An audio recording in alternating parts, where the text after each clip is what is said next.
Bolt your windows. Lock your doors. Check your closets. Look under your bed. And then prepare yourself.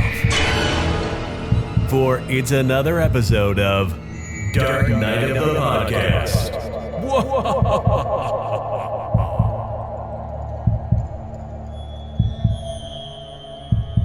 Hey everyone, just a quick preface to the episode. Bex Taylor Klaus identifies as they, them, something Roger nor I knew before recording this episode, so we just wanted to make sure we respected and acknowledged that fact.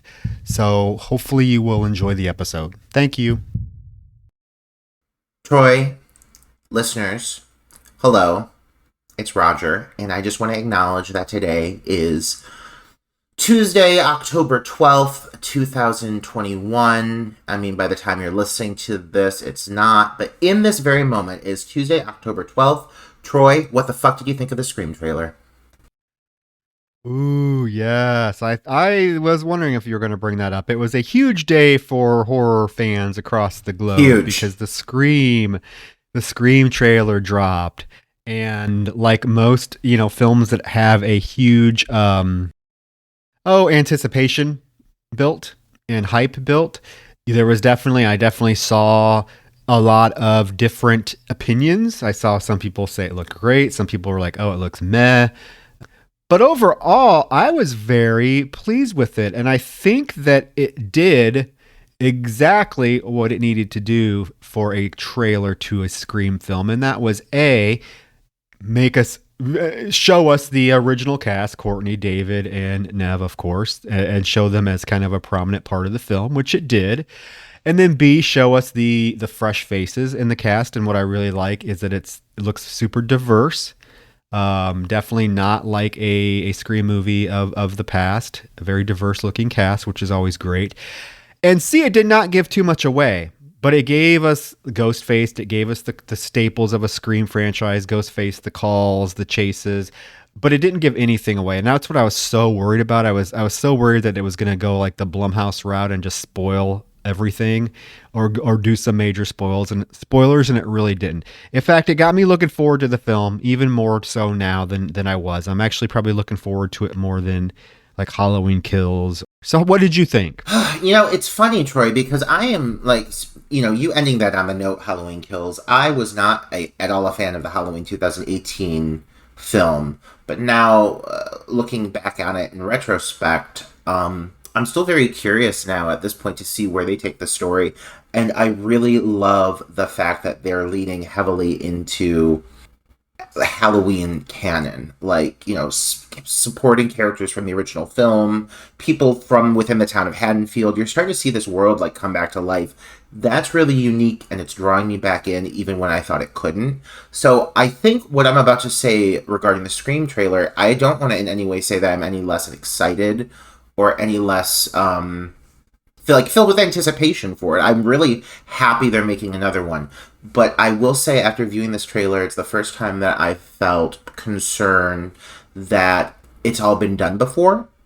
Like, there's only so much of a surprise suspense factor left in telling this story, and no matter how you break it down, they're still getting basically the same story over and over. These three up against some maniacal force who is somehow tied to them, like, within their lives, who is, like, teaching them a lesson in one way, shape, or form, and killing people around them. My worry is that the Scream series will eventually become a parody within itself of the Stab series that exists within the Scream franchise, within that world. And I do hope, I hope this film proves to breathe some fresh life into this series. I really, honestly, I hate to say it, but I need one of the three of them to die. And I just need to see the stakes get raised across the board. Higher stakes. But does that mean I didn't find it exciting? No. I was like, oh, cool. Everything I expected from a Scream movie, I'm getting. But everything I was expecting, I'm getting. Well, I mean, I know, I get what you're saying, but I feel like if it would have went too off the rails, fans would have really complained about that. People love Scream for a very specific reason, and it follows a formula, and the formula for the most part worked. And when they did try to stray from the formula a little bit with Scream 3, it became the worst of the franchise by far. So, I mean, I like the fact that it looks like a Scream film. And actually, I will say that I don't want to do this isn't about Scream, but I do want to say I really thought the trailer looks like a Scream film. It really does. It looks like a Scream film. They captured the whole Wes Craven look and feel that he injected into Scream very well. I'm super excited. I mean, to me, like you're saying, well, there's not much more. It's pretty much what I expected. But I mean, we're talking about a franchise that this is what the 5th film versus Halloween Kills, which is what the 15th film in the freaking franchise. I mean, talk about doing the same thing over and over again. But I am curious to see Halloween Kills. But I Scream has me a little bit more excited just because I've seen Halloween. I've seen Michael Myers done to death. I'm ready for that whole thing to kind of end, and I'm really excited to see where these young, fresh, enthusiastic filmmakers behind the Scream sequel take it, because I loved Ready or Not. I think they are going to throw in some major surprises. I think they were very careful with the trailer not to give anything away, which I really appreciate. But yeah, happy Scream Trailer Day fans. January is coming up quick, so we will see who's right, in terms of how the film turns out. So yeah, so Roger, we've mentioned it's October. We have some great things going on. We have our Patreon up and running, and we actually recorded our very first special mini bonus episode that's up on the Patreon as we speak. So if you go and join the Patreon, you're going to get access to it. It's a mini episode. We talk about our top 3 choices for underrated final girls. It's a good one. It's a good one. It's fun. It's short. You're not going to be sitting here for 2 hours like our normal episodes. It's about 30 minutes because it's a mini one. Now we will put the regular length bonus episodes up. In fact, at the end of this episode, we'll kind of tell you what we're going to do. But yeah, check it out. Patreon, just go to patreon.com, search for Dark Knight of the Podcast, or the link will be in the show notes. We do have 2 patrons that we want to give a shout out to. The first 2 that join without any content even being up. So we have to thank them. So we want to give a huge thanks to Simon Logan and Steven Ramirez for joining our Patreon, and they're going to get access to some awesome bonus content. So if you like that, it's really just a couple dollars a month. They'll get you access to that, and in the process, you'll be really helping us improve the show. So that's our little spiel about Patreon. Join it. You get a shout out. You get some cool bonus content, and we are going to record our first full-length bonus Patreon episode this weekend, and we will tell you what it is at the end of this episode, along with what our next episode will cover, our regular episode.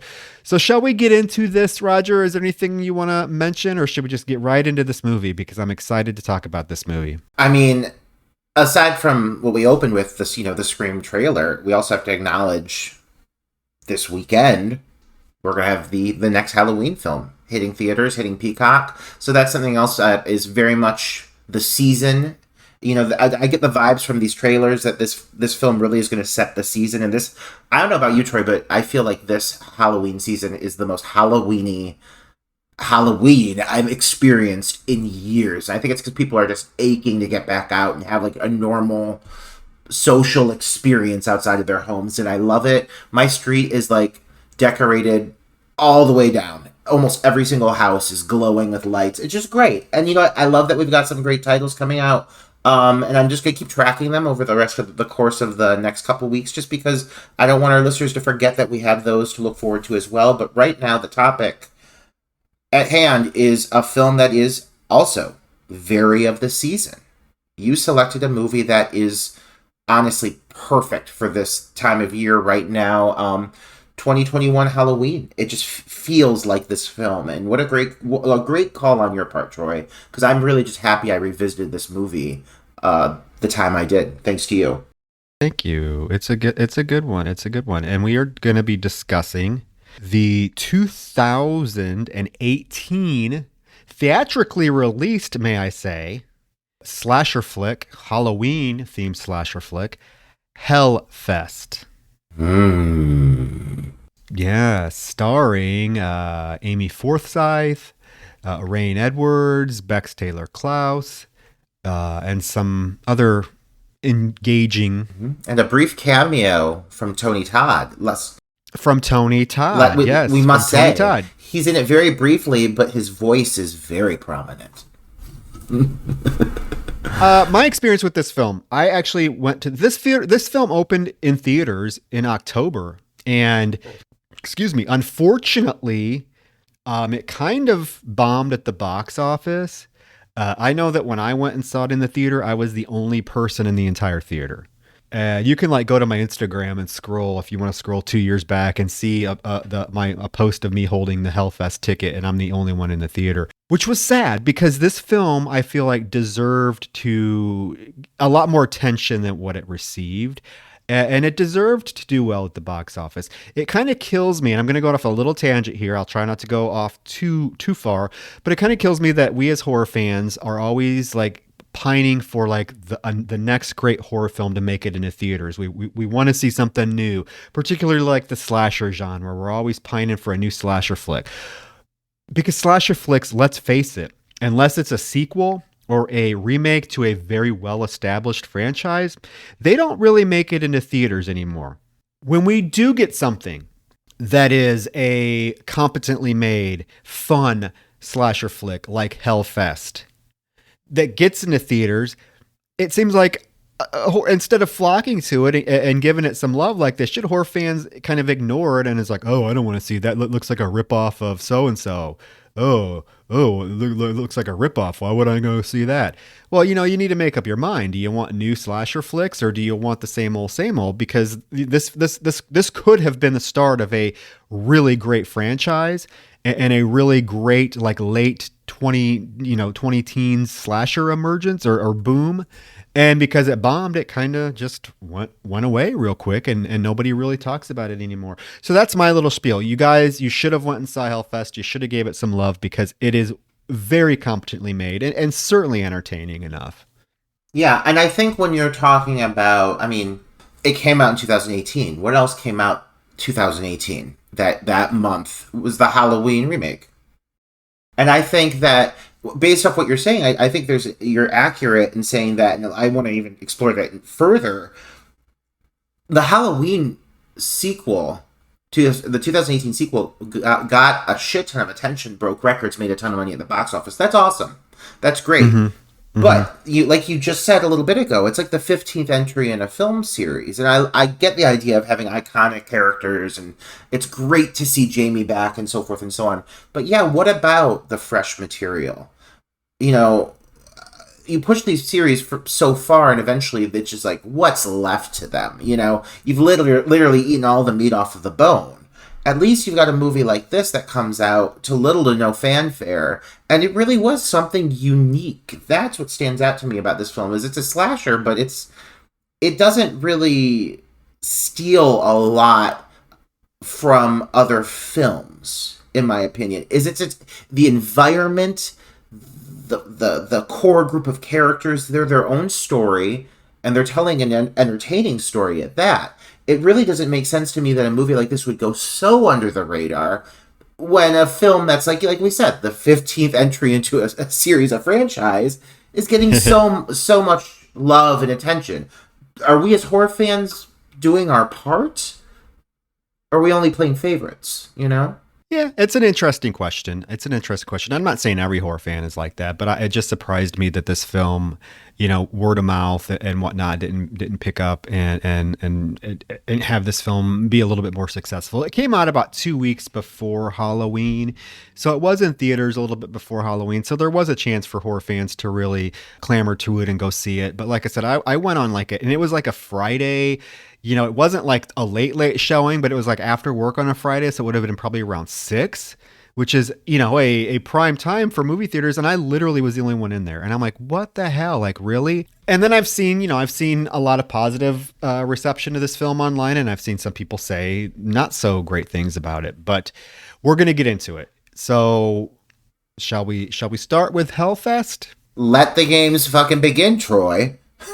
Yeah, and I mean, I'm not saying this is an original film by any means, because even the opening scene is something we've seen done before. It opens in a haunted house attraction, And you hear a voiceover as kind of like the credits are beginning of a girl girls talking, and you don't see the girl, but she's talking about how this weird man has been stalking her all night, and it's kind of creepy. The girls enter a Halloween attraction, and it's very Halloween-like. We get all kinds of jump scares, things popping out at them, just typical shenanigans. And there is a room that has like all these mannequins in it, and the girls somehow get separated. So the one girl is by herself, and as she's walking through this room with these mannequins, there's a scene of this mannequin that like turns its head towards her and starts following her.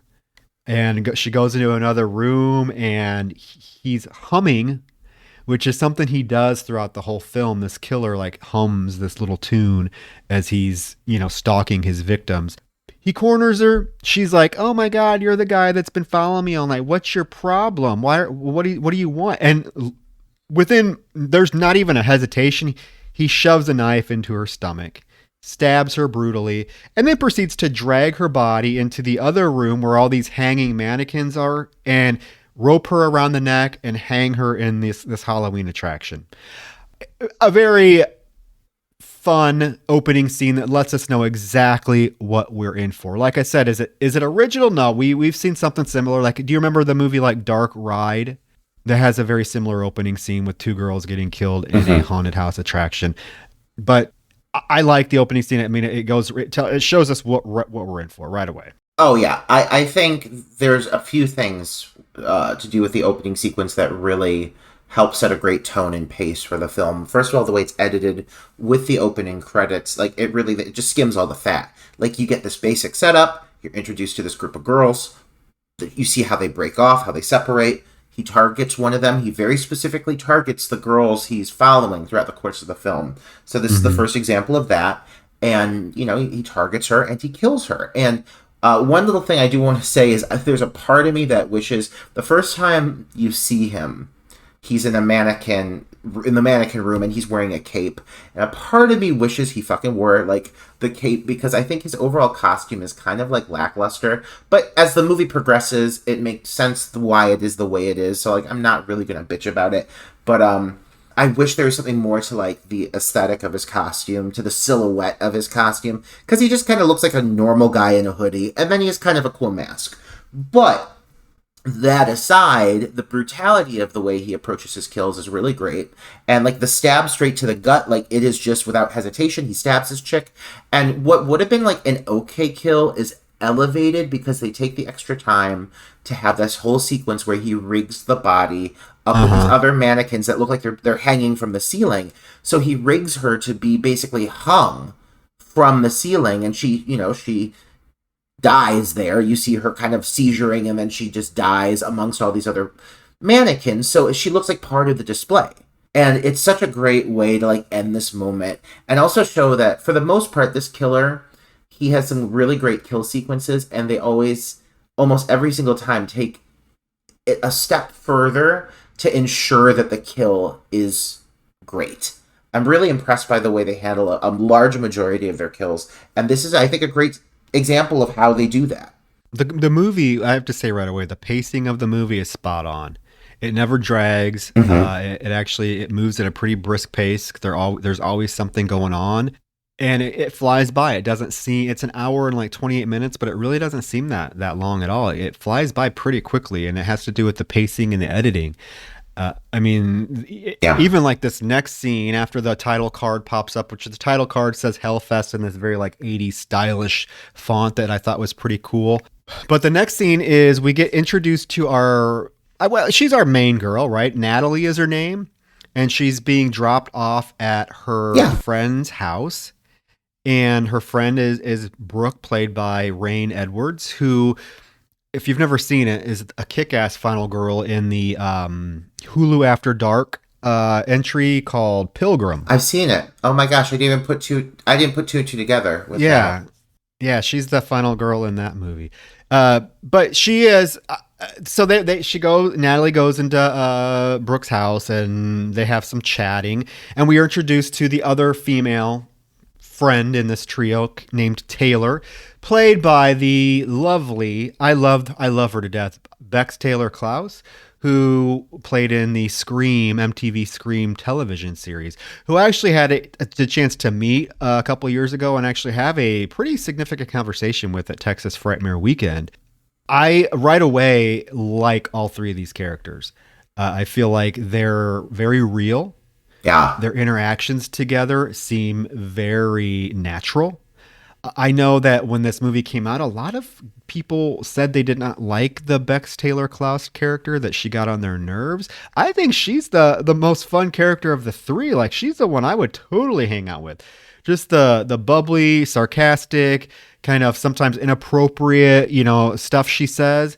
I like her. I like her character a lot. She's probably my favorite of the three. I think part of that issue is this character is played very well, but she's not necessarily a character that you would like. She is that friend that always takes things a pinch too far. She's a bit louder than everyone else. She's more overly sexualized than everyone else within the group. And this movie, I mean, I do appreciate that this is not a heavily sexualized film. She's just a horny teenager, and she plays the role to perfection. But with that, she also has all of the annoying aspects that would make a teen. She's loud, she's obnoxious. But I mean, I think one of the reasons this film is, in my opinion, it's so successful is because, like you said, at the beginning of this, it really isn't anything totally new. But it's a fresh, modern film with a fucking great cast. This cast, like, I forgot. I sat down and revisited this film, preparing for this review, and my God, like, I can't think of a more natural cast in a film like this. The chemistry is palpable. They're having the time of their fucking lives filming this. I genuinely believe these people loved each other. I can't imagine them faking it any other way. Whether you're annoyed with them or not, like, they are believable in their roles. They feel like early college students. And I don't dislike a single character. I might find Taylor annoying, sure, but like, I get who she is. I know that person. I grew up in that, when I was that age, I grew up with plenty of girls like that. And it makes complete sense why she'd be in this group. So yeah, I mean, this cast really takes the material and elevates it. Yeah, Taylor's first interaction with Natalie is she calls her grade school throughout the whole film. So they must have some background. They were in grade school together. I don't know, but she does mention about this Gavin kid that Brooke told Taylor that Natalie was really attracted to Gavin and wants to ride his dick. And I mean, yeah, Taylor makes some inappropriate comments, but I think she's a hoot. I really enjoy her. They have really nice interaction. Brooke and Taylor go into her bedroom and they're just kind of having a conversation about this Gavin guy. He got him VIP passes to Hellfest. And Brooke is like, you can't wear what you have on. And so they have to go into her closet and find something to wear. Although basically when she shows up to Hellfest, she's basically wearing exactly what she had on. I was confused. It's just a different it's like a different color blouse, but it's exactly what she had on. But you do get introduced real quickly to Brooke's boyfriend, Quinn, who is adorable. So pretty. He's adorable. Oh my God. Yes. And, and again, these characters, these actors have such great chemistry. Even like he's first introduced to us, the viewer, within this cast, you can tell instant chemistry between all of them. Yeah, this director had to have a great connection with this cast because you can tell that it doesn't feel like dialogue. It feels like literal just banter. Like banter you would have with your friends. Like, and they all have like little voices they do with each other at times, like the couple, like they kind of like go into these little voices with each other or these little tones with each other that seem just like such good character choices. Yeah, great fucking cast. One thing you mentioned that I want to acknowledge is the fact that she's wearing basically the same thing, because yes, everyone that attends this event is dressed in day wear, which, like, I get it, they're going to a haunted house, but I want to say one thing. There is another movie out there that this film has a shit ton of similarities with, and it's the film Haunt. Yeah. And I don't want to go into like which one's better, because I really don't know. I mean, they're both really great films, but they both have things that I would say like certain strengths that outshine the other movie here and there.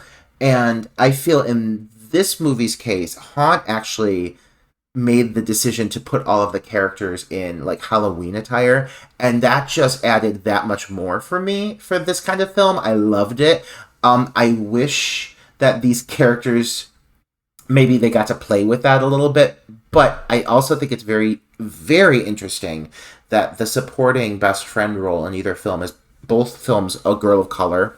Both girls have very similar hairstyles, and both girls are also wearing pieces of like costume that are pussycat related. Like they both have cat ears, and the only costume choice that Brooke has, or anyone really has, but Brooke makes the decision to wear cat ears, like kind of like a little costume piece. And I was like, wow, that's such a specific similarity to share with another film of such like a similar vein. I wonder how that happened, because it's noticeable, you know? Yeah, cat ears seem to be a pretty common, Halloween attire for females in slasher movies that take place on Halloween for some reason. But yeah, I agree with you. I was a little confused by the wardrobe choices considering it was Halloween and considering Brooke specifically has a line to Natalie that, hey, this is Halloween. It's your chance to dress a little slutty. And none of them really do. They're all just in like you said, it's just day attire, jeans and a blouse and a jacket. Even the guys are just very like preppy, Hollister, model attire. I was curious why they didn't put them in costumes to give it just that extra Halloween atmosphere, because the film otherwise is drenched in Halloween atmosphere, and it's just confusing that the characters didn't really fall in line with that. I do like, though, we get this real quick scene with Natalie, Taylor, Brooke, and Quinn for a split second. And like I said, the pacing of this movie is spot on because it wastes no time. Literally, it cuts to them entering Hellfest that night. There's no filler. There's nothing. It's basically, okay, introduce you to characters. We're going to take you right to the action. So the film cuts. They're walking to Hellfest. It's a large, like, amusement park, basically, which I was a little confused because this thing is elaborate as fuck. Am I right? This has, like, tons of mazes. I mean, it's like a Six Flags. Who's funding this? Like, where are they getting the money for this? But I don't know. But here's the thing that I was confused about. Brooke makes the comment because when she says Gavin got us VIP passes to Hellfest, Natalie's like, well, what's that? And Brooke says it's a traveling haunted house attraction. I'm like, this is not a traveling anything. This is like buildings, elaborate setups. This is not something you're pulling behind a fucking trailer down the street through Iowa to set it up at different little cities. This is a fucking full-fledged amusement park. There's like a full cast of people, like shit tons of people, like very elaborate costumes. Like I can't understand who can afford to fund this massive event. There's one point where they do like an aerial shot of the whole thing, and it's like filled with like a green mist, and it appears to go for miles. Like it literally is absurdly overdone. But you know what, man? I don't complain about it because it really does add so much to the film. Like this, like you said, it's just dripping with seasonal, just Halloween vibes, and it is fucking great. And like it's relentless with it. It never lets up on it. Once you're in Hellfest, you're there to the fucking final frame of the movie in the sense of the tone and the Halloween. Even when they do leave the event at one point, it's still like Halloween decorations on all the houses and everything. So yeah, they really just slather it on, and I adore that aspect of it. One thing is we do start to get into these character interactions with the larger group, because you're going to start to see Natalie interacting with what is a potential romantic interest for her. Natalie, you spoke recently about final girls fitting like a certain kind of mold, which is like that good girl who kind of stands up and rises up at the end and makes the right choices, And I think Natalie is, looking back on having had a recent back and forth conversation with you about like underrated final girls, this chick is a great female lead. She's natural, she's likable, she's clearly the good girl of the group, but it's not like stuck up or overwhelming. She's kind of the goody two shoes, but God, she's likable. I fucking love her in this film. I think she's fantastic, and I think she deserves more attention. And her interactions coming up with her, like I said, her romantic kind of love interest for a bit, they're great. They are. They really seem like a real couple. Before we get introduced to him, though, Taylor does tell them that a girl a couple years back was actually really murdered in a haunted house attraction, and she was gutted and hung, and nobody found her body for like 3 days until she started to stink from decomposition. So we know, obviously, that was the opening kill. So I like that little tie-in where it's not just random; it is brought up again. They do run into now Gavin and Asher, who is another male lead, or another male character who is actually Taylor's boyfriend. We find out. And Gavin is the one that has their VIP wristbands, so he gives them the wristbands. There's some interaction between them in the group. Gavin seems like a really sweet kid, very like awkward, kind of dorky, in a very charming way. I adored this character and his interaction with Natalie. I really did. Just, I don't know, there's something charming about him. They're awkward and endearing together. They're both kind of like the goodies of the group, and they like gravitate towards each other because of that. And that makes for some very natural dialogue between them. Oh, there's the scene right away where they're off on their own and they're talking about like, oh, I think your friends think something's going to happen between us. She's like, oh, what gives you that indication? And it's just very natural, very realistic. Like you really get the vibe that these two are experiencing what they're experiencing. I don't feel like acting at all. It's very natural. I have a little bit of a cinematic crush on Asher. I don't know why. I don't know what it is about him. He's kind of short. I love short guys. I think they're so cute. And he's just really very pretty. And I looked up photos of him after this, and his body is kicking. Roger, you pervert. This is an 18-year-old boy. Oh my God. How old is he supposed to be in this movie? Like 18, right? I don't know. 17, 16. To be honest with you, of all the characters, he's probably the one that I felt the least connection to, just because he has the least to do in the film. Yeah. So I really didn't ever like feel like, oh, this is a character I really like or really understand or really don't want to see die. To me, it was just a filler character that didn't have a lot to do. But his death scene, fucking stellar. Yeah. One of the best. So Yeah. as they're walking through Hellfest, there are a lot of random shots of the characters walking through this giant attraction. And as they're walking, we do get like jump scares of like the actors that are in the actual attraction jumping out and scaring the group at random moments. That makes some effective jump scares. But they are walking through, talking about all these different mazes and which one's the best, which one they want to go through first. And as they're doing this, we do see some ominous guy come through the gate of Hellfest, and he's scanned, and we just see his feet walking very slowly but very deliberately. And as he's walking in, he lands eyes on this group of girls, and something attracts him to these girls, and he pulls out this mask, puts it on, and then purposely goes and bumps into one of the girls. And she's like, "You asshole, watch where you're going." And as they walk away, he watches these three girls go into one of these actual indoor attractions.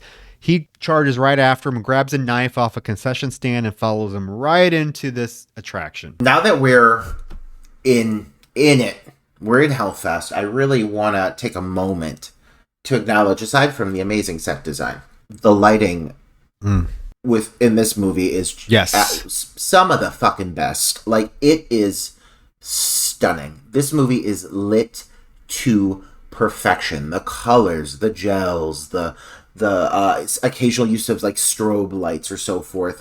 Every scene is just drenched and flooded with color, and the usage of mist and smoke, and it just makes everything about this world feel vibrant and textured, and like you can almost touch it. And watching it again, sitting down and revisiting this movie, I was blown away. I forgot how visually stunning this film is. Like, it goes above and beyond the standard horror movie. Yes, that's okay. Thank you for saying that. That is one of the reasons why I feel like this film why doesn't it get the attention it deserves? Because the production design of this film, I'm going to say it, is probably the best of any horror movie in the last 20 years. I mean, you look at this film and everything is just top notch. Cinematography, lighting, like I said, the set, everything. And you talk about a movie like Haunt, and yeah, you don't want to compare them, but the thing about Haunt versus this film is Haunt is more of the attraction in Haunt is not anywhere near as elaborate or eye-catching or anything like this film. Haunt takes place in a very claustrophobic, like small indoor attraction, which plays into its favor a lot of times because it becomes a very claustrophobic movie at times.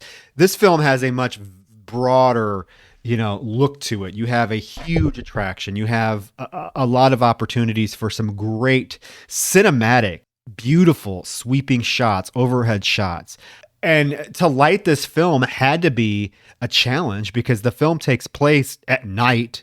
99% of the film takes place at night and in dark, attractions. But the lighting is stellar. And I love that they play around with and it's not like over the top, like blatant, like Giallo lighting like I did in Teacher Shortage that probably nauseated some people, but there are very like subtle parts of the movie where the lighting tint changes to like red or green depending on who's in frame and what's going on. I feel like a lot of thought was put into this movie, and it like I said, I'm going to keep saying this, but it just kills me that this film did not do as well as it did because I would have loved to have seen a sequel, and I'm getting way ahead of myself. Well, I think based off what you're saying with the lighting there, Troy, is I think the thing that does it favors is the lighting. They make sure that it plays into the environment that they're in. I mean, the lighting, it never seems unnatural or forced because it's a haunted house. If ever you're going to be in a room that's filled with crazy fucking lighting, it's here in fucking Hellfest, the 7-mile long traveling theme park. So like it makes sense, but God, like they take it and they run with it and they make the most of it. It's phenomenal. So are you saying there's a movie where the lighting is forced, Roger? Certainly no movie I'm in, Troy.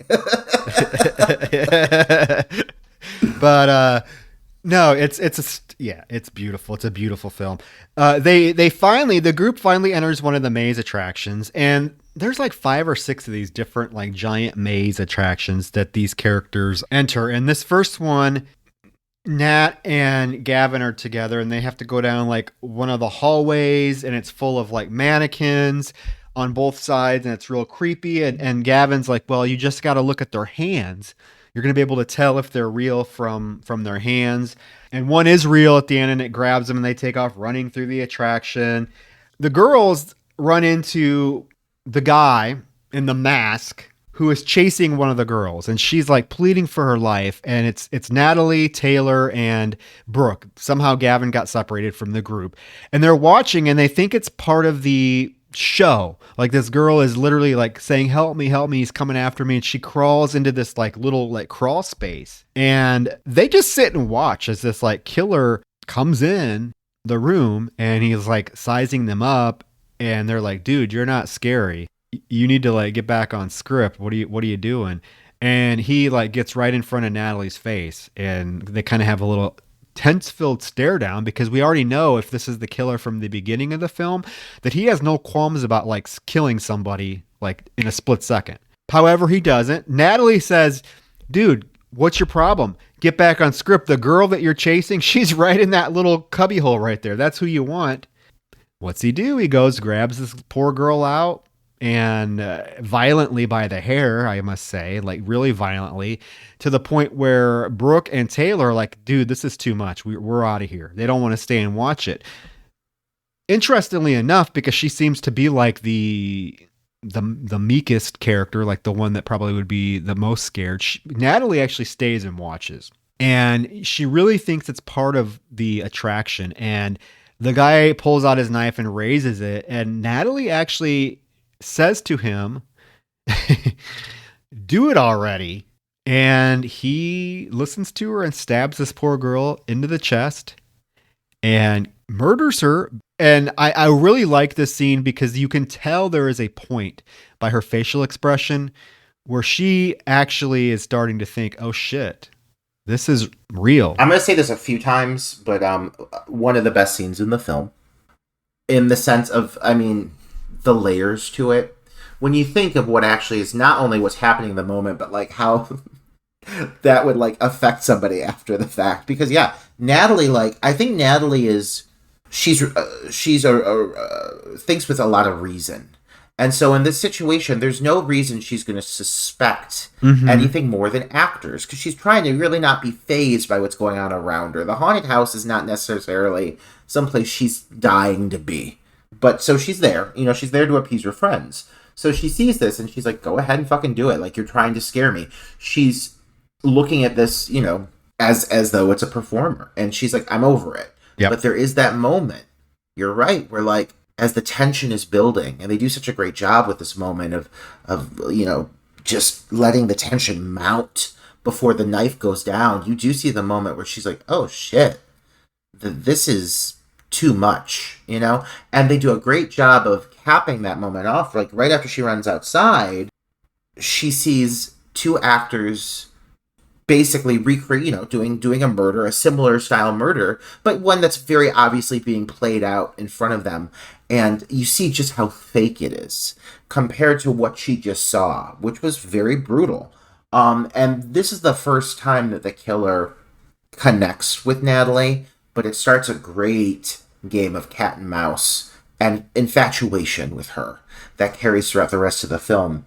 But this being the setup for why he's obsessed with her, why he chooses her next, it's a great fucking scene, and it really sets the tone. Yeah, because what we gather from this killer is that once he's fixated on somebody, he basically doesn't stop until he achieves his goal, which we know is killing them.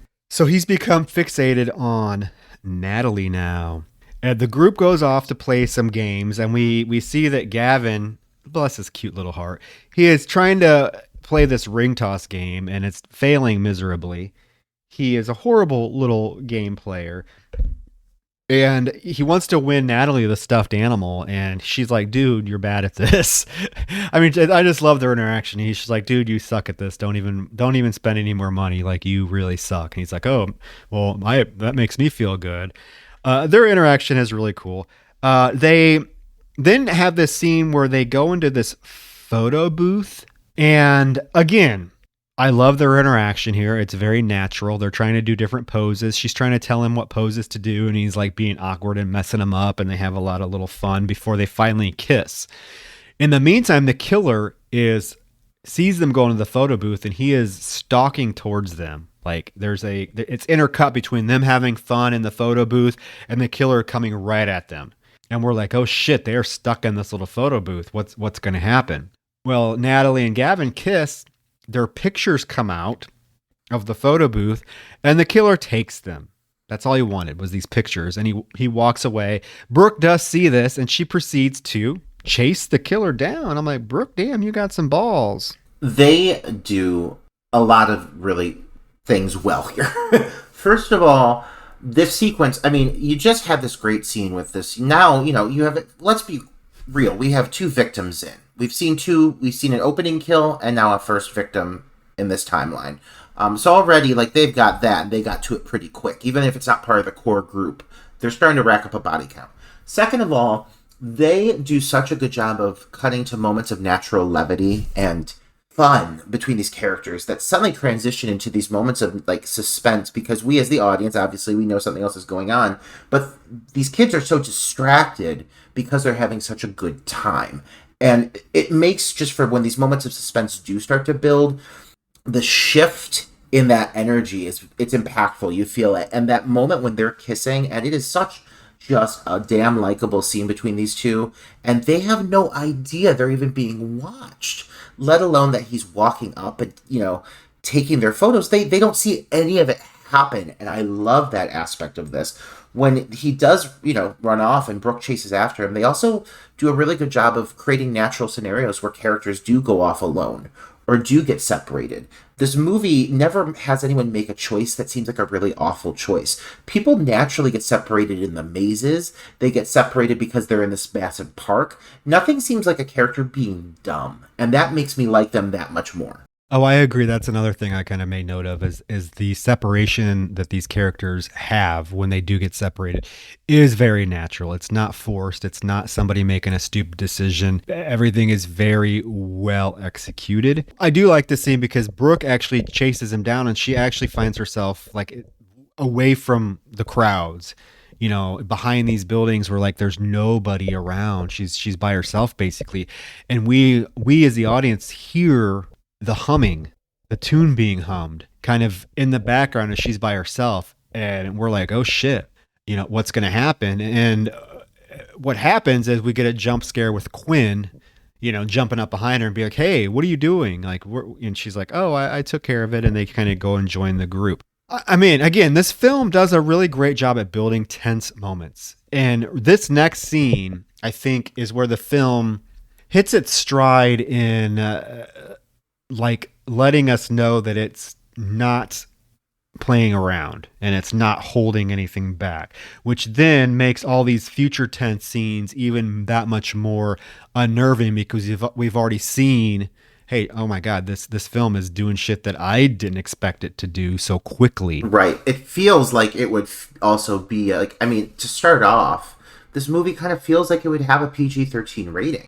Yes. Like, that's something I want to acknowledge. Like, there's no nudity. There's not even forced sexuality other than Taylor just being super flirtatious with her friends. It's not even an aspect of this, which makes for, again, these characters to be that much more believable, that much more realistic. Like, they're just there to have fun. And when you do, I agree with what you're saying, because when they do finally start affecting the lead group of characters, when they start to fall prey to the killer, they don't hold back. I mean, nobody is safe, you know? And I appreciate that about this film. The group decides they're going to head to the most elaborate maze called the Deadlands. In order to get through the Deadlands, though, there's a couple of mazes they have to go through first. Gavin tells Asher basically, hey, I'm going to leave the group. I'm going to say I have to go to the bathroom or something. And I'm going to go win Natalie one of these stuffed animals. So he makes an excuse and is like, hey, he tells Natalie and everybody, hey, I'll join up with you later. Just go. And she's like, oh, what are you doing? He's like, oh, that bearded lady we met earlier. I have a date with her. You know, just little joking shit like that makes their interactions cute. He separates from the group. He goes to the game that he spent all the money on, the ring toss game, and asks the attendant, hey, I spent like $50 here. Can you give me one of the stuffed animals? And the guy's like, no, I'll lose my job. And we sympathize with this poor kid. All he wants to do is get this stupid little stuffed animal for the girl that he loves. Even though, I mean, I feel like she wouldn't have cared one way or the other, whether she had a stuffed animal or not. He's hell-bent on getting it, and it leads to his fucking demise because as he's walking back, he sees this worker come out of this building carrying a bunch of stuffed animals, and if you're paying attention you can hear like another worker in the background be like, hey, did you get enough inventory? And he's like, yeah, there's still a lot of stuff left in the lockers. So Gavin makes the decision to go into this building that is housing all of the stuffed animals for these games to get one. This is okay. I have to say, if there's any moment, and this is a minor gripe, Roger, a minor gripe, but if there's any moment in the film that I felt was a little off or a little forced, it was this one, because I feel like the Gavin character, from what we know of him so far, has really been kind of straight-laced. He's goody-goody. He's not going to do anything that is like, you know, against rules or anything like that. That's why he goes right away and asks, can he get a stuffed animal? I felt like making this decision for this character just felt a little forced. I don't know if you agree with me, because I don't see that this character would go into this building and actually steal something, being what we know of him so far. I get that he really wants to impress his girlfriend, but I feel like he would have done it in a different way. But he goes into this building to get a stuffed animal, and it's the worst decision this poor, cute, innocent little boy could have made. And I feel really bad because this is horrible. That his death scene is so fucking brutal. And he is like one of the most likable characters. I think they were very intentional in making him the first one to be killed because he is written to be so likable. And I think, I mean, I hear you on that. I don't think it is a decision he would normally make to do what he's doing, but I think he is so smitten with her that, like, it's that, like, that, that romantic high you get when you're, I mean, you remember when you're fucking 18 years old and you've had someone express that they liked you too, and you do anything to make them happy, and I think it's one of those things where I think you even see the moment where he like doubts it, but he's like, I'm going to do it anyways. And I think that makes it that much more impactful when you as a viewer realize he really shouldn't have fucking stolen that fucking doll. Because this kill, man, I mean, his character is so sweet and they show him no mercy. And like there's a moment where he goes to like, because obviously there's this whole moment where he turns around, he closes the locker, boom, killer. They have a little moment where he's just kind of sassing the killer, being like, what's your fucking problem, man? Blah, blah, blah. So he turns to walk away, and the killer grabs a mallet that was laying there. It's from one of those, like, the bell, you hit it, it hits the bell. A huge mallet. It's huge. It's so oversized. It's a massive mallet. And it's a real mallet. It's not like plastic. And so the killer uses it to trip him. And when he drops, there's a moment where he rolls over and you see, like, in this actor's face, he does a great job of, like, displaying, oh, shit, man, what the fuck are you doing? Like, the fear becomes so obvious and palpable. And then the killer fucking does the low blow of, like, jabbing the end of the mallet, like, the stick, right into his Adam's apple. And, like, you know how fucking painful that is, Troy. You've got a problem in Adam's apple. How many times have you had that smacked? And you're like, oh, God. Imagine someone intentionally doing that to you. But it's not a tap. He full-fledged pounds that mallet and into this poor kid's throat. And this kid is, like, gasping for breath, like, rolling around on the floor, just gasping. And then the killer does one more and, like, bashes him in the chest with it, and then drags him and puts his head on the base of the bell thing. The game where you hit the thing and it hits the bell and everything. Yes, and this poor kid is just gasping for breath, and he's in pain. He's like writhing, and the killer raises the mallet and fucking smashes this kid's head, and it shows like his head like explode like a fucking watermelon. Oh my God. They just give it like enough frames to really see a moment of the aftermath. Yeah. But like you see it. They cuts away pretty quick, but it's timed like perfectly. Like if it lingered anymore, it would probably have been cheese dicky. They give you just enough to be shocking, Yeah, we've seen some pretty bad head smashes during our podcast days, Roger. If you remember the Toxic Adventure, the watermelon with a wig on it, this is way beyond that. I mean, it looks realistic, and they cut just enough to make it look realistic. But right away, I'm like, this is the nicest character in the fucking film. This is the character that you really think is going to like maybe make it to the end with his girlfriend. Or his love interest, but he's the first one to go, and it's such a brutal way that we are now like, okay, this movie is not holding anything back. So nobody's safe. What's going to happen? So the group gets into this ride, and it's one of those rides now that you don't walk through. You actually get in one of those little like cars. What are they called? Cars, I guess. And so you get Natalie has to ride by herself. She's in one of these cars by herself. Brooke and her boyfriend Quinn are in one, and then Taylor and Asher are in one. But Natalie's by herself. So she's going through, and it's just one of these typical funhouse type things where you're riding through on these little cars, and things are jumping out, props are jumping out. All of a sudden, Natalie's car stops, and the lights go off, and you're like, oh shit. And these red emergency lights come on and start flashing. And right away, we see this figure standing like a few feet away from Natalie, staring at her. And we right away recognize that it's the same mask, the same everything. And each time the light flashes, I thought they did a really good job here too. Each time the light flashes on and off, he's closer to her until he's literally like right there. And she's like screaming, and there's a voiceover on the speaker saying, we are experiencing some Electronic difficulties. Please bear with us. And she is screaming bloody murder, and this figure is right on her. It's very well done. Oh, God. I mean, at this point, it's really kind of like one effective scene after another, and they don't lose their stride, and that's what's impressive. And I think, again, you see, it's because you have a moment right before this where they're having a really great time.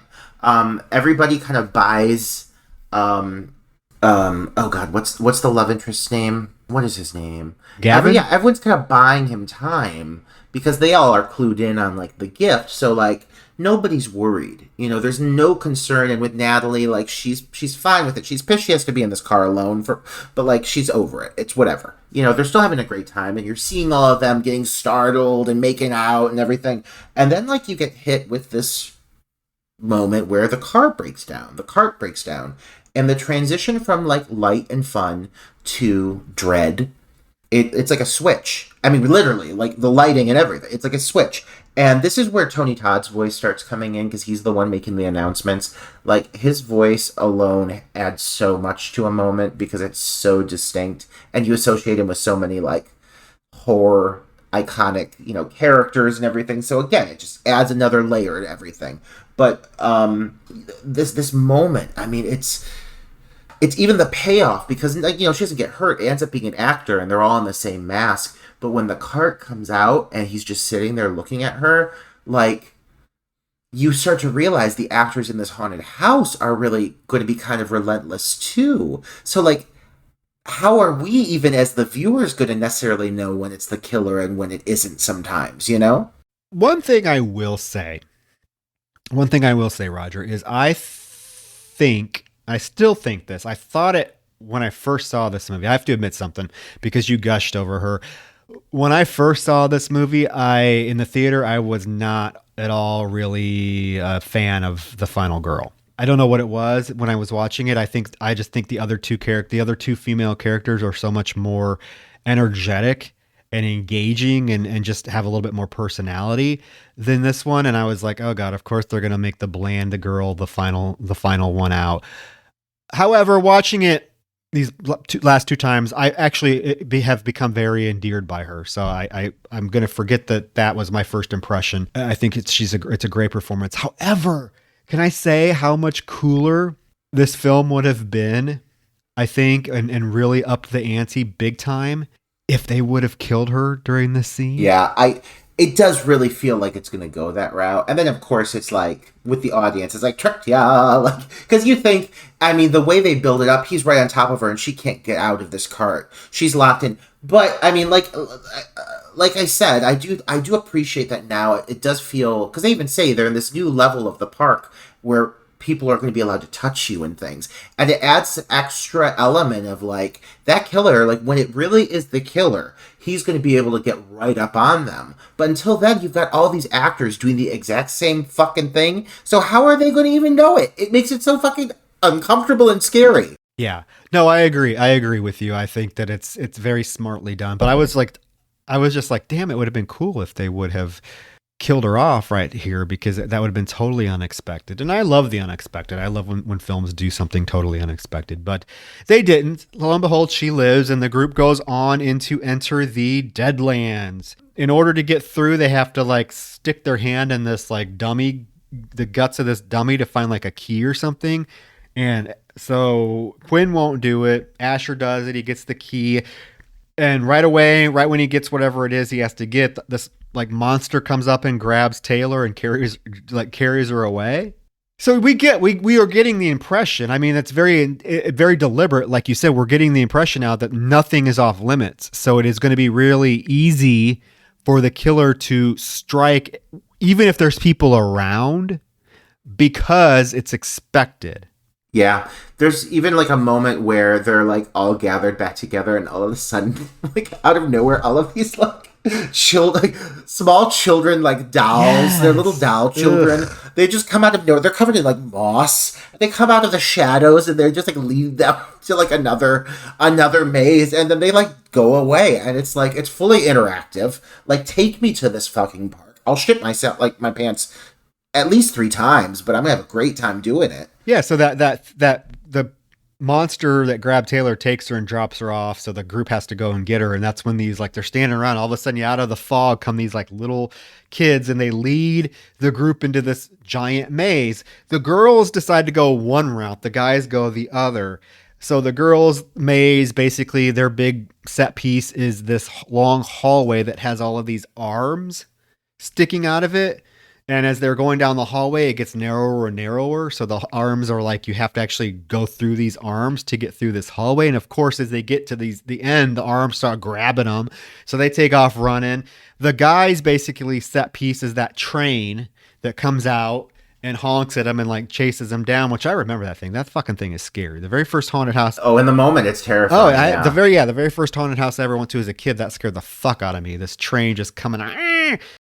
There's also like an overdose room. There's like an overdose room where like Asher, like he sees one of because there's one at one point in the movie they all get shots and they're like given to them as like in like a hospital setting and they're all like syringes and like IV bags. So he sees one of these like syringes next to like a woman who is like a dead like an overdose body.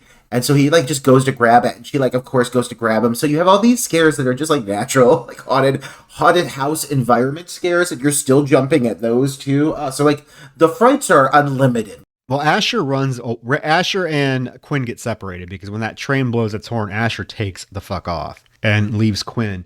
In the meantime, Natalie has become separated and she runs into the killer who is...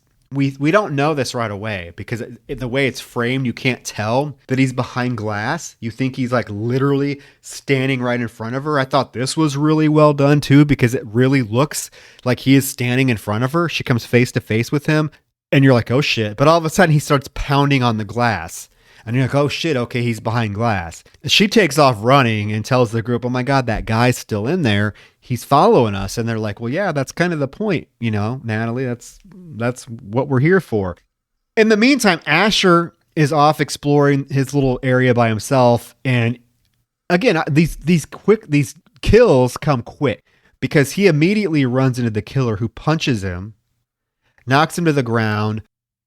The killer has gotten a hold of one of these syringes, and there is a grueling scene that reminds me a lot of like the scene in Zombie where the girl's getting pulled towards the splintered wood and you're just like just waiting for it to happen. It's even framed almost similarly where the killer is bringing down this needle, this hypodermic needle, and Asher's trying to fight him, but we know it's not working and the needle is getting closer and closer. And then there's a frame of just his eye as he plunges this needle into this kid's eye, and it shows it. It shows it. It doesn't cut away. Not only does he plunge it into his eye, once it's in his eye, he gives it a punch.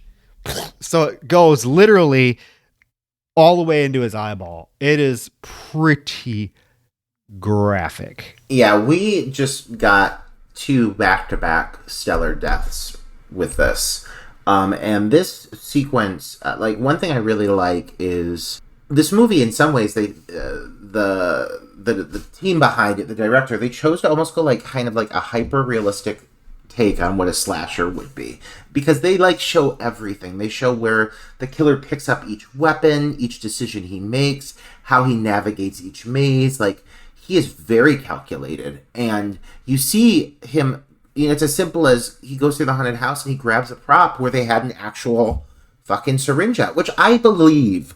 I have been to some trash ass haunted houses in my day. I've seen some real shit.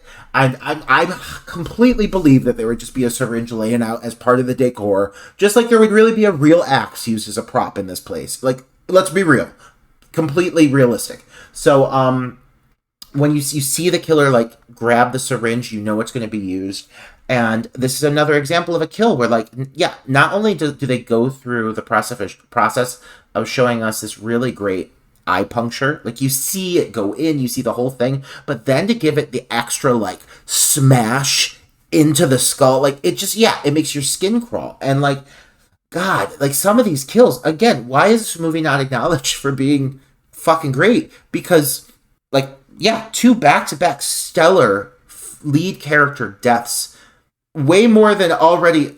Many of the movies we've reviewed already have already like not had this many great kills, and we're only halfway into the cast. that's the question of the week, is how come this movie is not more celebrated? And if you're listening to this, and you see our post on social media and you are one that maybe isn't a fan of this movie, please tell us why. I'm really curious. I'm really curious as a slasher fan. Like you guys should know this by now. I mean, Roger knows this. Everybody knows I'm a slasher fan. That's the subgenre of horror I love. I adore slasher films. I've made 3 of them. So as a slasher fan, I feel like this film does everything right. And I'm just so curious that it just came and went without making much impact or much noise. So anyways, now Asher's dead and they outside the group, the rest of the group is outside. This like alien, like chud looking creature comes up to Natalie and it's like, "Bleh!" And like, can't get it out. Squirts her. That's what I was trying to say. Squirts her with this like slime. And the group think it's hilarious. And they're like, "Oh, you got slime. That's so awesome." Of course, it leads to this scene with her and Brooke going into the bathroom so that she can wash this slime off of herself.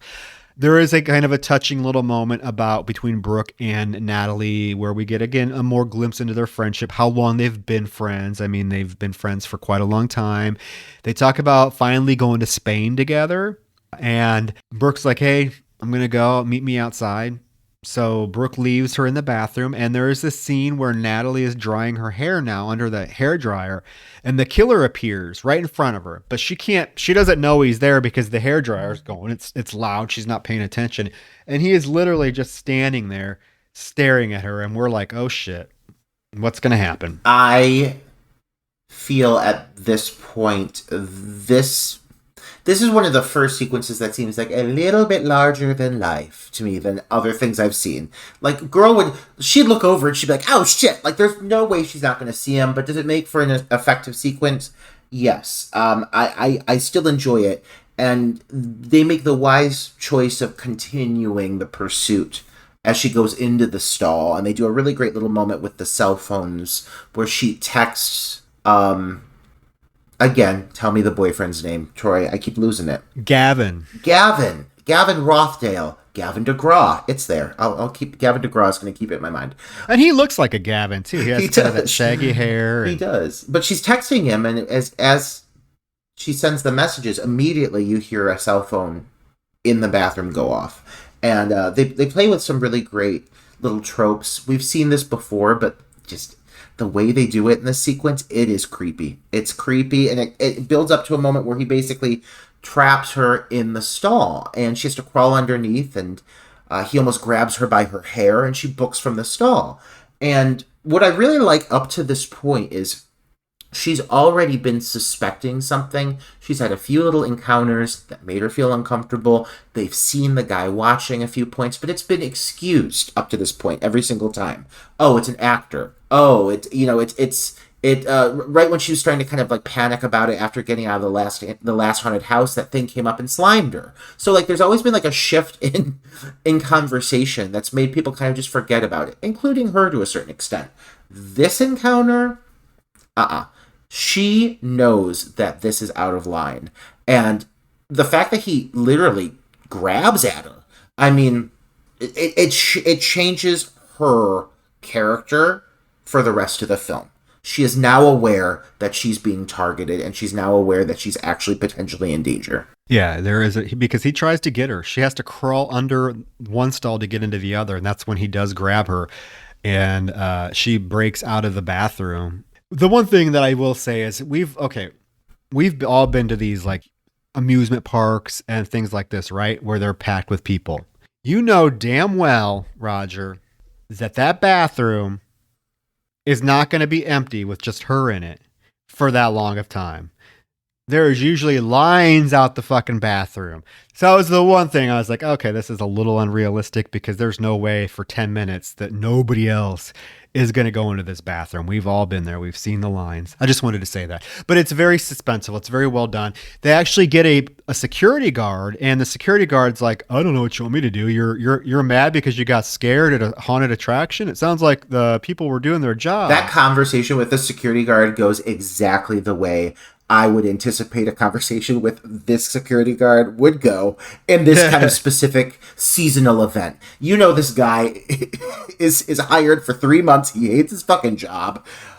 He's a hot pocket bandit. He goes home and he is like a fucking loser. And this guy plays it great. He's so like, he just completely talks down to the girls and is completely just, what the fuck are you expecting me to do? You're at a haunted house. Well, then Brooke sees the photos laying on the floor, Gavin and Natalie's photos on the floor, and she picks them up and she's like, oh my God, look, here's your photos. It's you and Gavin. And the security guard's like, who's Gavin? And she's like, oh, he was our friend we were here with. So this automatically makes the security guard think, well, you know what? It sounds like your Gavin friend is playing a prank on you. So happy Halloween. There's nothing I can do. Goodbye. Very dismissive. Next scene is the Tony Todd scene.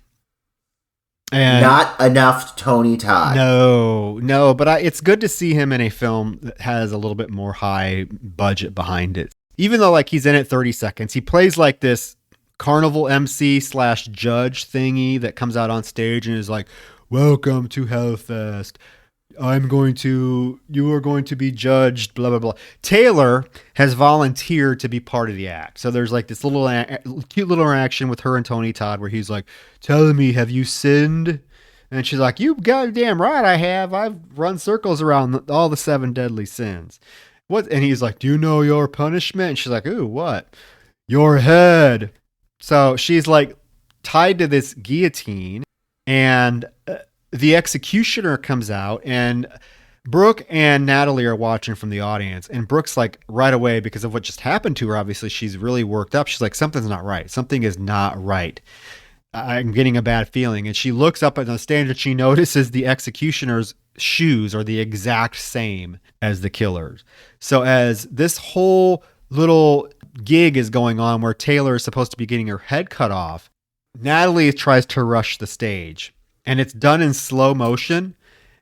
It's very much, to me, had to have been homage to Carrie, the prom scene when right before Carrie gets the pig blood dropped on her, and Sue Snell is running up the stage and it's in slow motion, and Miss Desjardins is pulling her away in slow motion. It's the same thing. Because you have Natalie rushing the stage, the security guard's pulling her back. It's all in slow motion as the blade starts to drop, just like the pig blood, cuts her head off. I was like, oh my God, they are totally homaging the prom scene in Carrie, and I love it. I love it. Yeah, I think this whole sequence is really well handled, and it could have been, you know, even though it does make for a very minor appearance by iconic Tony Todd, I wouldn't necessarily have wanted that scene to have gone on anymore, because they pretty quickly transition it from the shtickery of it. You know, they make kind of a joke of it for a moment because it's not really her head. It's a doll. You know, it's part of the act, and that makes it palatable. You know, but then they quickly transition back from the fun to the fear. Like I said, this movie balances fun and fear famously. It does such a phenomenal job. And one thing I do want to say with Tony Todd is this is definitely not enough Tony Todd to appease my lustful desire for more. But because his voice is so prominent throughout the course of the film, you are hearing him at all times. This MC character is the voice of the park, which makes me think very much of Final Destination 3 with the roller coaster, and it was his voice as the voice of, like, you know, it was like, welcome to hell. Like, that's literally what it said. It was his voice doing it. So it definitely gave me Final Destination vibes for this moment, which I appreciated. Yeah, it's very well done. We cut to Taylor is now behind stage. She's still trapped at the guillotine, and there's the executioner standing there, which we know now really probably isn't is probably really the killer. And she's like, "Can you let me up?" And he's like, shakes his head yes at her, and instead of letting her up, he like pulls her back into her head back into the guillotine and like straps her tightly down, and she's like freaking out, but in kind of a playful way, like she's really trying not to be like a bitch. She's still trying to maintain a sense of humor about it, but it's obvious that at a split second that she's in real danger, and she knows it. because he's pulling the strap so tightly, and he has her head like literally strapped so she can't move it. And then he takes off his executioner mask, and it's the killer and his creepy ass flesh mask. And she's freaking out, and he raises the guillotine and drops the blade, but it doesn't really do anything because it like catches on her necklace that she has on. It like cuts her neck a little bit, but that's about it.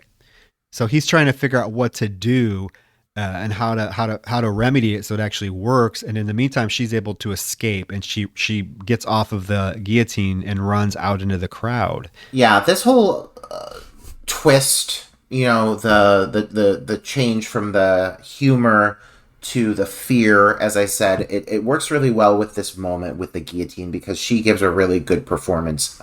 When he reveals the mask is when it clicks for her. Because at this point, she's already had it pointed out to her that this guy has been following the group.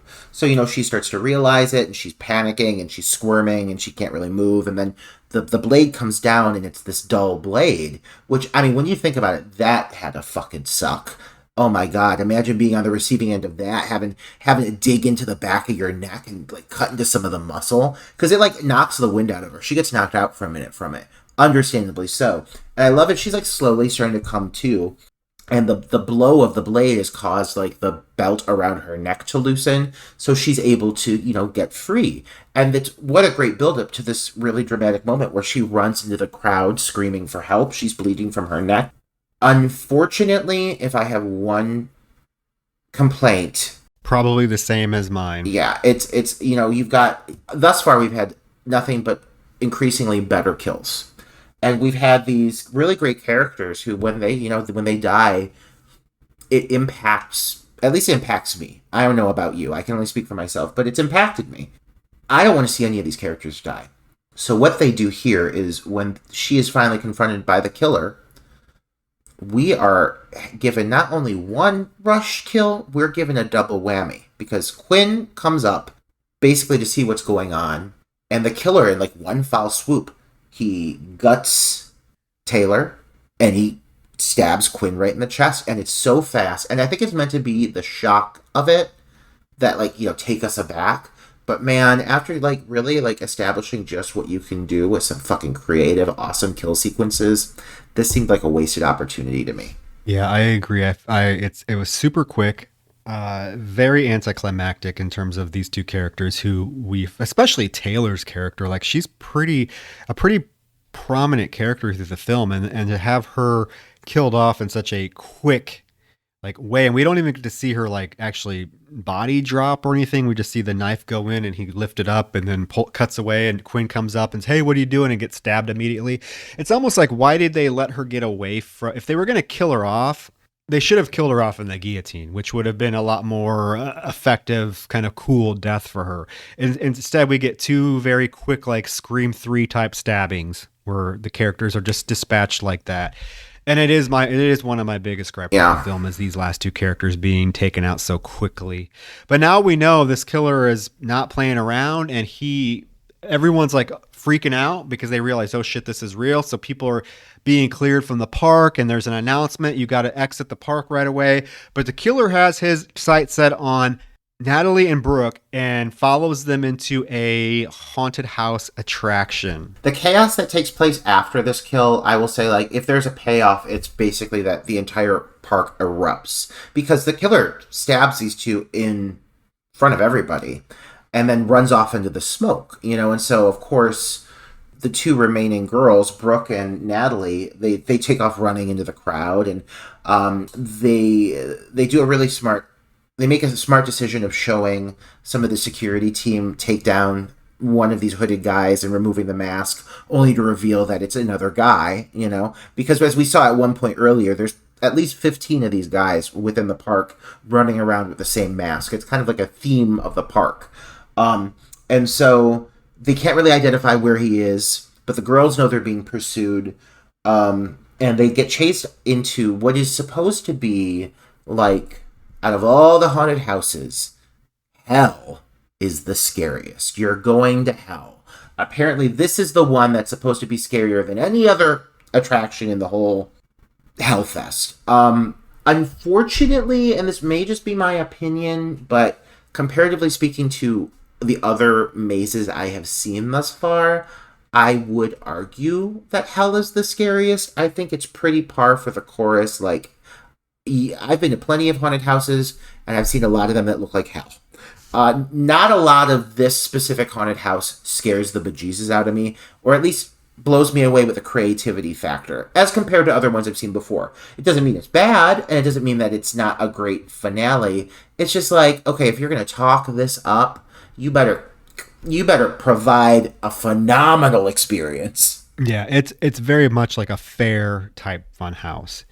You know, if this was supposed to be the scariest attraction, then you should have actual actors in there, like grabbing them, chainsaws going off, like people chasing them that wouldn't have necessarily heard that they're clearing the park out because they're in this attraction, right? Yeah. Instead, it's empty, and the whole atmosphere and fear is not like from attraction actors, but it's from like these set pieces that are very basic. Like very basic. It's like, oh, you step on you walk through a doorway and you set off the an alarm that buzzes real loud and something pops out at you. So they realize that real quick. So they quit stepping on through these like laser beams that set off this buzzing sound every time you walk through a doorway. And they go into a closet and hide. And it's kind of a cool scene because as they're hiding in this closet, they can hear the buzzing go off as the killer walking through the attraction. And once he gets far enough away, they get out of the closet and are able to run through the attraction. They come to a dead end. They freak out. Well, Brooke freaks out. Natalie's kind of keeping her composure. Brooke is really breaking down at this point. And Natalie's like, we have to go back through. We have to get out of here. We can do it. They go back through. They come to this. Well, no, before they come to the room with all of those fucking white masks, the killer actually comes out of the darkness with an axe and hits Brooke in the leg with the axe.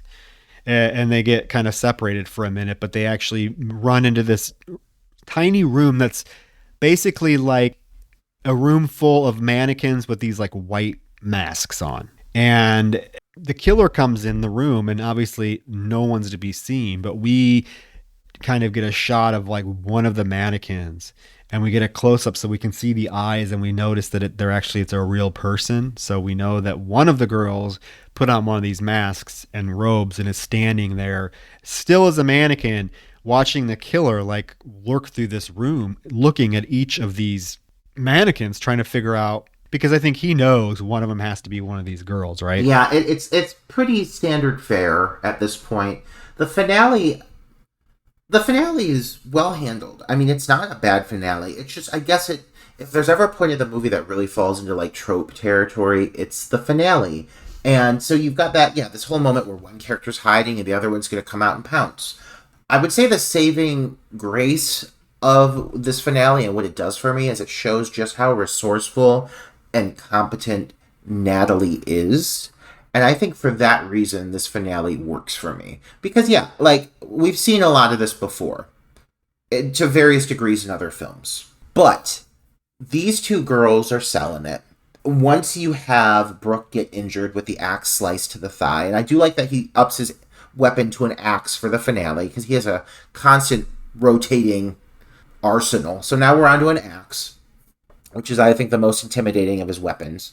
He's very relentless, and one of them is injured, so it really forces Natalie to step up to the plate, as we've talked about what we need from a final girl, what we want them to do.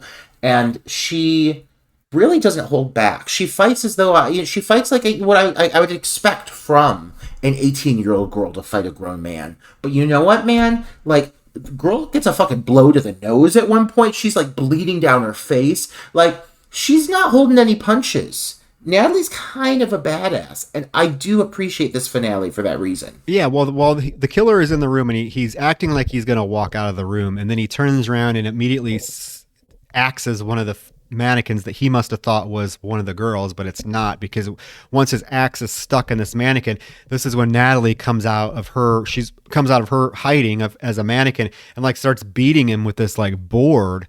And she's more concerned about getting Brooke out of there. She's like, Brooke, go, go, go. And she's like beating the killer and kicking. There's like this scene where she like kicks him in the head as he's down. Yeah, she's not holding anything back. Unfortunately, he gets a good punch in and then like bashes her in the face with the edge of the end of the axe. So now we get kind of a mini little chase scene with Brooke kind of crying and carrying on and running through the maze. And she's not even concerned about setting anything off. She's just running down this hallway and things are popping out. Noises are being made. She trips and falls. She's at the end of this hallway. There's nowhere to go. The killer emerges and is coming at her at an axe. She's backed into the wall. She can't do anything except kind of cry and whimper and be like, no, no, no. And right as he approaches her, she hits another one of those sensors and this door opens up. And Natalie's there with this fucking huge spear of some sort and shoves it into the killer's stomach and stabs him. And the two are able to get out. They run to the doors. And the minute they open the doors, the cops are everywhere. However, the cops come in. They get the girls out. The cops are looking around. And we see the very, Halloween ending shot of like the spot where the killer was laying. Because his axe is there and a puddle of blood is there, but the killer's gone. He's gone. Of course he is. Because, unfortunately, though Natalie may be a badass, she didn't think to take the fucking axe and get it done herself. And that's a lesson we have time and time again witnessed young women overlook. Get the job done. Yes. Take the head off the body. You gotta separate the head. If you don't take the head off, the killer's going to come back.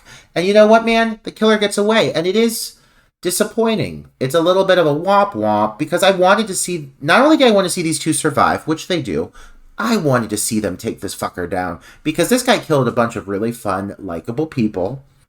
He ruined a great seasonal experience. I'm sorry, but Hellfest will never operate again. That's being shut down. Tony Todd is without a job. Uh-huh. So, and you know what? But seriously though, like once it gets to that point where Brooke is running through the maze, and like you said, she's not even worried about setting things off. There's like Freddy Krueger style hands coming through the black sheet walls even. Like it's pretty cool and it's pretty effective. But when she gets cornered by him, it is very desperate because her leg is very, like, she's got a big ass cut on her leg. Like, it's not like she's making any stupid foolish decisions. He just caught up with her.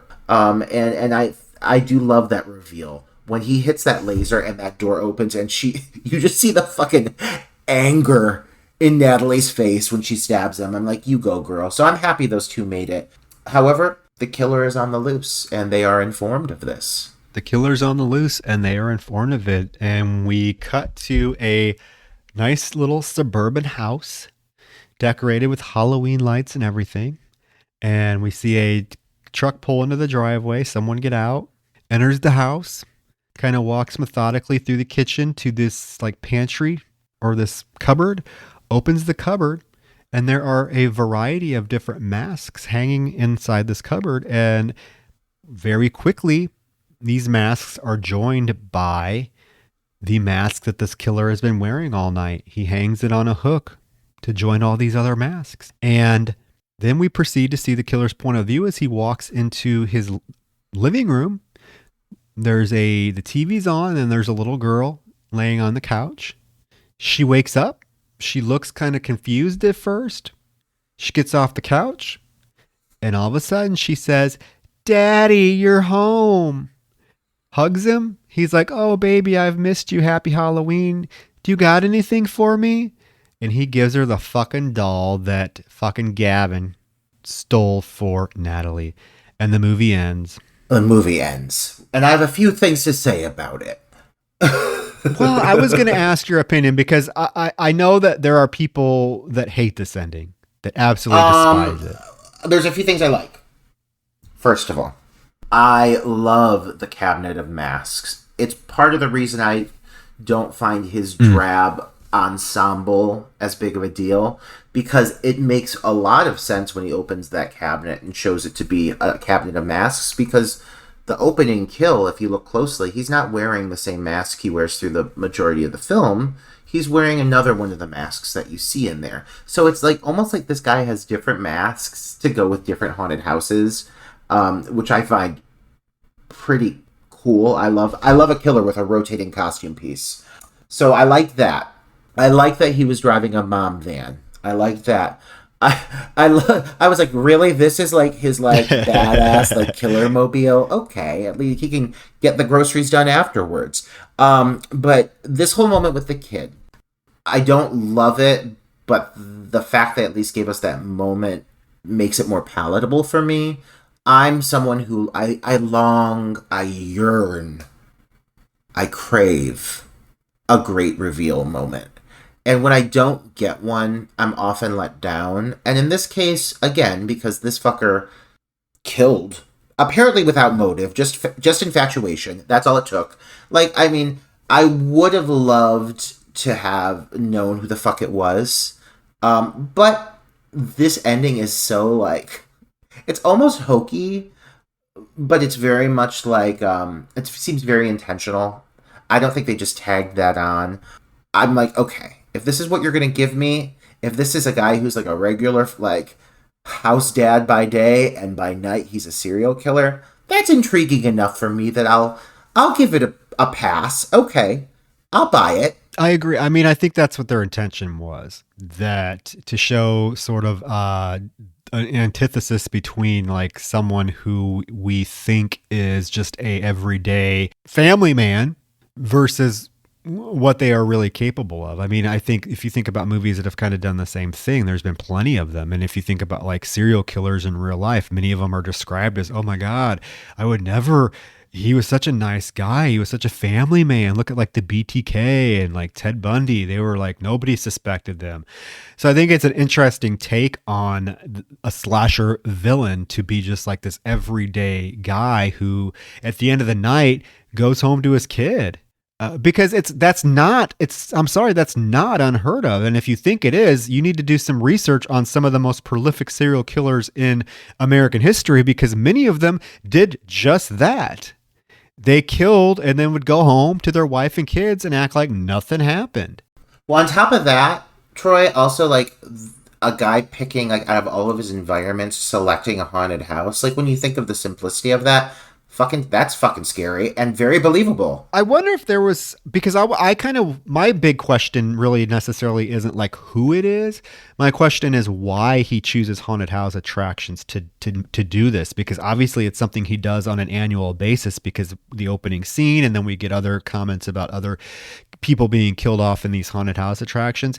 I would curious to know why he's choosing the haunted house attractions. I kind of feel like, Roger, there was a sequel idea planned. And if the film would have been more successful and made more money at the box office, we probably would have gotten it. However, because it flopped and it didn't do anything, we're probably never going to get it. Oh, there's definitely a fan base that wants a sequel to this film. I mean, I know. There is a fan base. And I also feel with like the decision, what they did there, when you think about how a serial killer, and you know, like I said earlier in this film, this movie handles a lot of its situations in a realistic way. It's like an ultra realistic take on a serial killer being all handled over the course of one night. So sure, some of the kills are kind of big. Sure, the finale has some tropes, but overall, the reason it works and it feels so rooted in realism at times is because what environment can a masked individual move so discreetly amongst a crowd without being noticed, other than something like a haunted house or an attraction like this? I mean, when you think about it, that killer fucking knows what he's doing. Because, yeah, that is the perfect environment for somebody to be discreet and go unnoticed. And probably, as people get separated and broken off by themselves in rooms all alone, can probably kill people fairly easily in ways very similar to what we saw in this film, Hellfest. So, yeah, that is why that ending works for me. Because, really, there's an eerie aspect of believability that applies to it. No, I agree. It does make a lot of sense. In fact, I had wrote a script a while back, like one of my first horror scripts, and this was written way before Hellfest came out. We're talking probably the late 90s. You can find it online if you kind of search. I put it on Simply Scripts and they never took it down. It's called Homecoming, but I have a whole scene in the film, like the opening kill takes place in a haunted house attraction, just kind of for that reason, because it would be so easy to kill somebody in a haunted house attraction without people doing anything about it, because as this character is getting killed, people are just walking by thinking it's part of the attraction. And that's what I said. The beginning of the opening of this film reminded me so much of that death scene in my script, where I was saying we've seen it done before, because then like Dark Ride did the same thing. There's been a couple movies, but yeah, it is, if you think about it, it is very much the prime location to be able to get away with something like this. And that's why to this day, haunted house attractions kind of freak me out. But that's, yeah, a Hellfest. It's a film that if you have not seen it, guys, I hope you didn't listen to this podcast if you haven't seen it. But if you have not seen it, check it out. If you have seen it, I really want to know your opinion on it, because, again, are we wrong in thinking that this film should be a lot more well-known and should have gotten a lot more attention than it did? What is it about this film that kind of held it back from making money at the box office or anything like that? Yeah. And do you think time will be kind to this film? Because plenty of movies within the horror genre have aged like fine wine. And, you know, if you think of some of the more iconic films that have really become testament titles within the genre, they're movies that maybe didn't necessarily have a huge impact when they came out. It was as you know, they were looked back upon and studied and examined, that they came to be truly appreciated. The Shining is an example of that right there. The Thing is another one. You know, there's plenty of titles that are considered classics now, but when they first hit, they may or may not have really resonated at that time. So I'm curious if Hellfest will be one of those movies, not to say it's on the same caliber as The Thing, John Carpenter's The Thing, but it's a great fucking movie, and it is fun as all hell fest. And I really want to urge our listeners to fucking watch this film. And yes, what are your thoughts on it? Why did this movie not strike as much as other titles within recent years? Yeah, my only thing is maybe it was all the Halloween hype, the Halloween 2018 film hype that overshadowed this film's release, because I don't remember seeing a lot of like TV press trailers, television trailers for this film. Kind of just hit theaters and it was pretty much gone very quickly. And then Halloween 2018 came out. That really is my theory as well. I think that's what it was, to be honest. Because when you think about it, when Halloween 2018 came out, that's all horror fans were talking about. Everything else under the radar. So I just maybe think it was a matter of unfortunate timing. But that does not mean this movie should be forgotten. So listeners, watch it.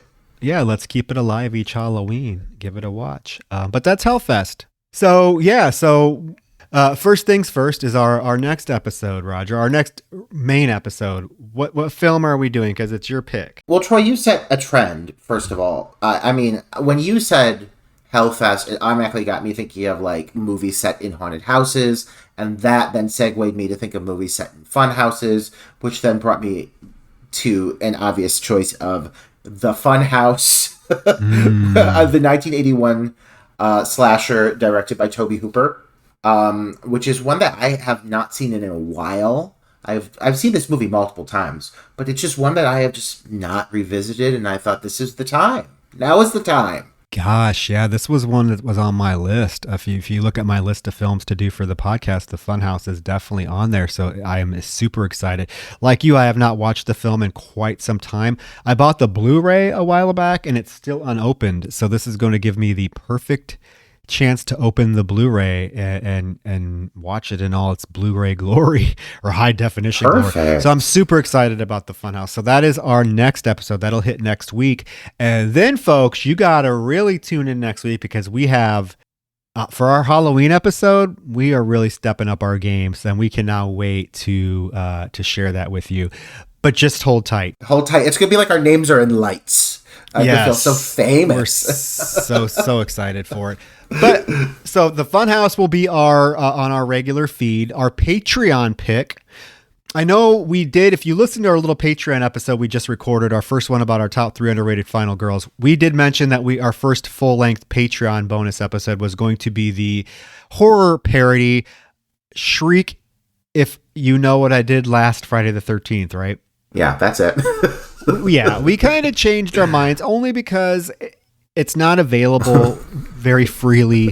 So we unwillingly changed our minds. This is the second time this has happened. We think we need to be a little bit more observant about picking films. The titles come and go. They come and go. Because this one was on Tubi not too long ago. Yes. I swear to God it was. And it's gone now, and it's like nowhere streaming. Not even you can't even get it on Amazon Prime And Video. I'm livid about it. I know, but maybe one day when if it hits Tubi again or gets re-released, we will cover it. It's not like I was looking forward to watching it, but it would have been fun to talk about.